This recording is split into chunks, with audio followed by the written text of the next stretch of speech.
1971 भारत पाकिस्तान युद्ध में भारत ने पाकिस्तान के 90,000 सैनिक युद्धबंदी बना लिए थे। इनकी कहानी हम तारीख में पहले सुना चुके हैं। इसी के बरक्स एक कहानी और है, उन भारतीय सैनिकों की कहानी जिन्हें पाकिस्तान ने युद्धबंदी बना लिया था। आज जानेंगे वो किस्सा जब ऐसे 3 भारतीय सैनिक पाकिस्तान की जेल तोड़कर फरार हो गए थे। नमस्कार, मेरा नाम है मुबारक और आप देख रहे हैं ऐतिहासिक किस्सों कहानियों से जुड़ा हमारा रोजाना का कार्यक्रम तारीख।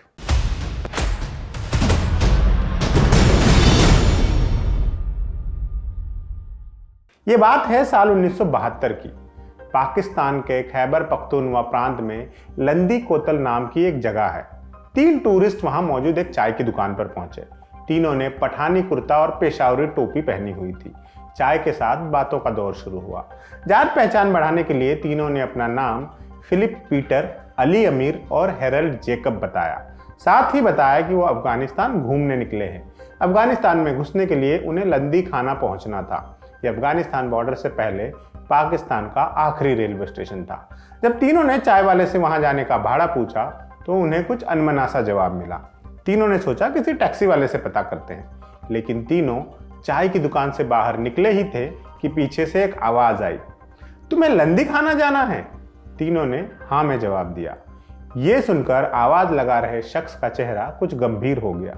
उसने तेज आवाज में पूछा, कौन हो तुम लोग? उस शख्स ने बताया कि इस नाम का कोई स्टेशन है ही नहीं।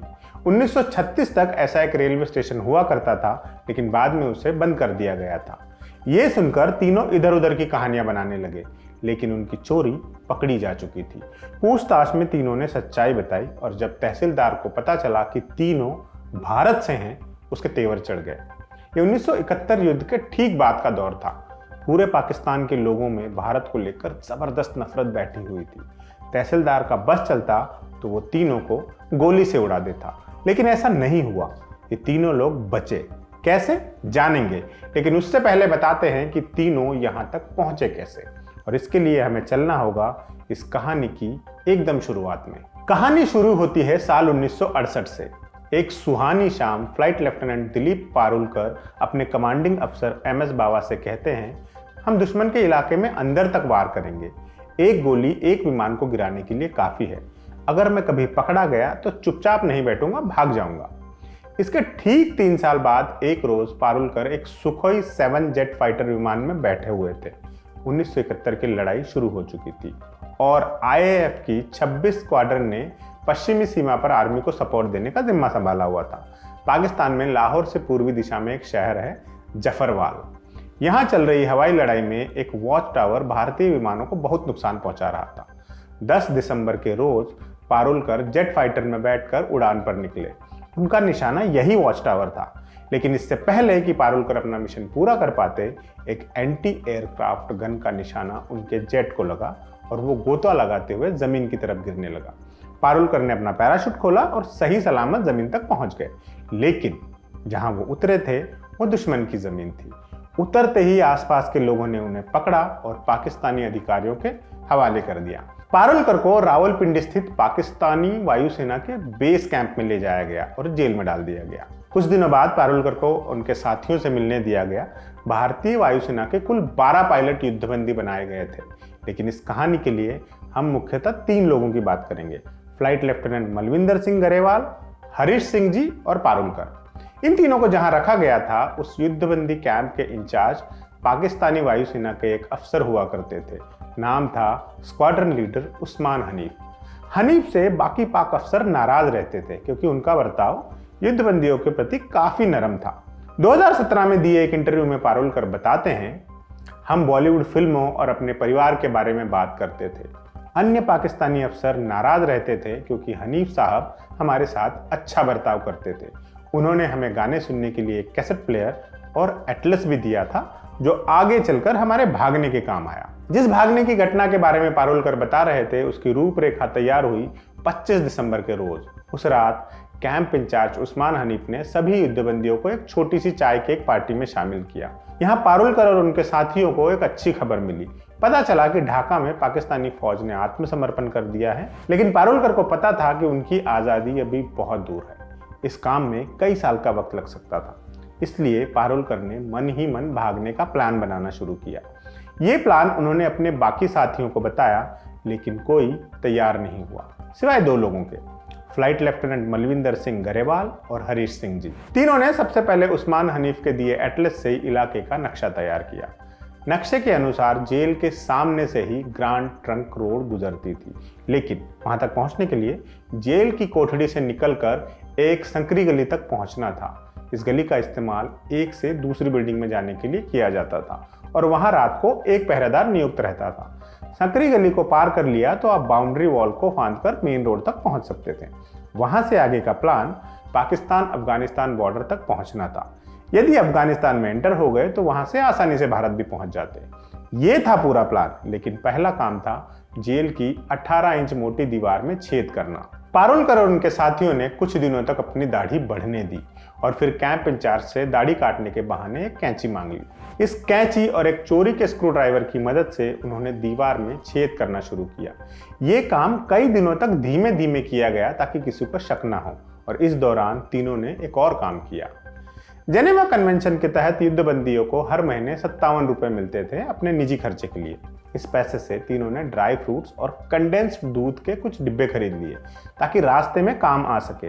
इस सारे सामान को रखने के लिए उन्होंने फटे हुए पैराशूट का कपड़ा इस्तेमाल कर एक बैग बनाया। इसके अलावा ट्रांजिस्टर की बैटरी से उन्होंने कपड़े सिलने वाली सुई को चुंबकीय बना लिया ताकि उसका इस्तेमाल कंपास के तौर पे किया जा सके। इन सुइयों को एक कलम के खोखे में छिपा दिया जिसे आसानी से जेब में डाला जा सके। जब ये सब इंतजाम हो गया, उन्होंने जेल के दर्जी से अपने लिए 3 पठानी सूट भी सिलवाए ताकि जेल से भागने के बाद स्थानीय लोगों में घुल मिल जाए। सारा इंतजाम होने के बाद तीनों ने सही मौके का इंतजार करना शुरू कर दिया। ये मौका उन्हें मिला 13 अगस्त 1972 की शाम। अगले रोज पाकिस्तान की आज़ादी की तारीख थी, इसलिए अगले दिन छुट्टी के ख्याल से गार्ड भी आराम के मूड में थे। उस रात आसमान में जोरों से बादल गरज रहे थे। मौका देख के आधी रात पारुलकर और उनके दोनों साथी दीवार में बने छेद से निकले और संकरी गली में पहुंच गए। वहां एक गार्ड सो रहा था, उसने अपने मुंह पर कंबल डाला हुआ था। तीनों ने हल्के कदमों से संकरी गली को पार किया और फिर भागकर कंपाउंड की दीवार के पास पहुंच गए। दीवार फांदकर जैसे ही तीनों जमीन पर कूदे, हरीश सिंह जी के मुंह से निकला आजादी। हालांकि आजादी अभी 250 किलोमीटर दूर थी। प्लान का अगला कदम था पेशावर पहुंचना। बस स्टेशन पहुंचकर तीनों ने पेशावर की बस पकड़ी। आगे के रास्ते के लिए तीनों ने तय किया कि वो अपना नाम बदलेंगे और खुद को ईसाई बताएंगे, क्योंकि ना तो उन्हें कलमा पढ़ना आता था, ना उनमें से किसी का खतना हुआ था। ऐसे में तलाशी और पूछताछ होने पर पकड़े जाने का खतरा था। पेशावर पहुंचने में तीनों को कोई दिक्कत नहीं आई। पेशावर से उन्हें जमरूद जाना था। वहां जाने के लिए तीनों ने एक रिक्शा किया और जमरूद से आगे पैदल ही निकल पड़े। चलते चलते तीनों लंदी कोतल नाम की एक जगह तक पहुंचे। नक्शे के अनुसार यहां से 10 किलोमीटर दूर लंदी खाना नाम का एक रेलवे स्टेशन था, जहां से अफगानिस्तान बॉर्डर शुरू हो जाता था। लंदी कोतल में तीनों ने वहां तक जाने का रास्ता पूछा, लेकिन यहीं पर उनसे एक गलती हो गई। उनके पास जो नक्शा था वो एक पुराने नक्शे को देखकर बनाया गया था, जिसमें उस स्टेशन का नाम दर्ज था, लेकिन हकीकत ये थी कि वो स्टेशन 1936 में ही बंद कर दिया गया था। पारुलकर और उनके साथियों ने जैसे ही उस स्टेशन के बारे में पूछा, वहां के लोगों को शक हो गया। 1971 युद्ध के बाद माहौल गर्म था। लोग हर बाहरी व्यक्ति को वैसे भी शक की नजरों से देखते थे। जैसे ही तीनों की पोल खुली, लोगों ने उन्हें तहसीलदार के हवाले कर दिया। तहसीलदार को जब पता चला कि पकड़े गए तीनों लोग भारतीय हैं, तो वो इतना गुस्सा हुआ कि शायद उन्हें वहीं पर गोली मार देता, लेकिन पारुलकर की सूझबूझ ने तीनों की जान बचा ली। पारुलकर ने तहसीलदार से कहा कि वो पाकिस्तानी वायुसेना प्रमुख के एडीसी उस्मान हनीफ से बात करना चाहता है। ये वही उस्मान थे जो युद्धबंदी कैंप के इंचार्ज थे। उनका नाम सुनकर तहसीलदार चौंका। उसने तुरंत उन्हें फोन किया और मामले की जानकारी दी। उस्मान ने तहसीलदार से कहा, जब तक सेना न आ जाए तीनों को गिरफ्तार ही रखा जाए और कोई चोट न पहुंचाई जाए।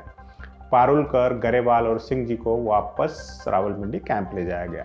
अगले 4 महीने तक वो वहीं कैद में रहे। दिसंबर 1972 में पाकिस्तान के राष्ट्रपति जुल्फिकार अली भुट्टो ने सारे युद्धबंदियों की रिहाई का ऐलान किया और वाघा बॉर्डर के रास्ते उन्हें भारत भेज दिया गया। जैसे ही ये सब वाघा बॉर्डर के पार पहुंचे, वहां लोगों का जुलूस उनके स्वागत के लिए खड़ा था।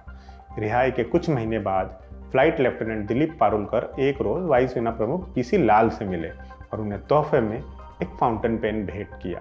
पीसी लाल ने फाउंटेन पेन का ढक्कन खोला तो देखा वो एक कंपास था। ये वही कंपास था जिसे पारुलकर और उनके साथियों ने जेल में सुइयों से बनाया था। इसी के साथ आज का एपिसोड यहीं खत्म करते हैं। आप देखते रहिए द लल्लन टॉक।